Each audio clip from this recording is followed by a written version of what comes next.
மூர்த்தியை காணோம் அப்படின்னு சொல்லிட்டு எல்லாருமே இப்போது வருத்தப்பட்டுட்டு அந்த ஒரு சூழலில் மூர்த்தி வீட்டுக்கு வந்துட்டார். அதே மாதிரி நம்ம கயல் வந்து பார்த்தீங்கன்னா இத்தனை நாளாக எங்கே போயிருந்த மூர்த்தி அப்படின்ற மாதிரி கேட்கும்போது, அதான் ஆல்ரெடியாக சொன்னோம்ல, டெல்லிக்கு வந்து பார்த்தீங்கன்னா போயிருந்தேன், அங்கே தான் வந்து பார்த்தீங்கன்னா நான் வேலை பார்த்துட்டு இருந்தேன் அப்படின்ற மாதிரி பொய்யை உருட்டிக்கிட்டு இருக்காரு.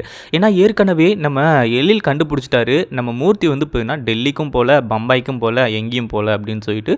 அதாவது அவரோட சிக்னல் வந்து பார்த்தீங்கன்னா பெங்களூர்லேயே கட் ஆயிருக்கு அப்படின்ற மாதிரி சொல்லி, பெங்களூர்லேயும் எங்கேயுமே வந்து பார்த்தீங்கன்னா ஆள் அட்ரஸே இல்லாமல் இருக்காரு அப்படின்ற மாதிரி.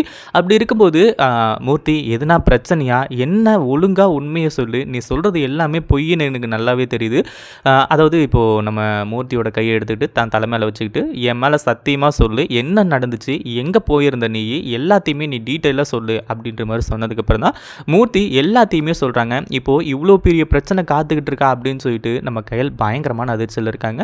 இந்த வீடியோ பிடிச்சிருந்தா லைக் பண்ணுங்கள், ஷேர் பண்ணுங்கள். இப்போ தான் நம்ம சேனலுக்கு ஃபர்ஸ்ட் டைம் வரீங்க அப்படின்னா சப்ஸ்கிரைப் பண்ணிக்கோங்க.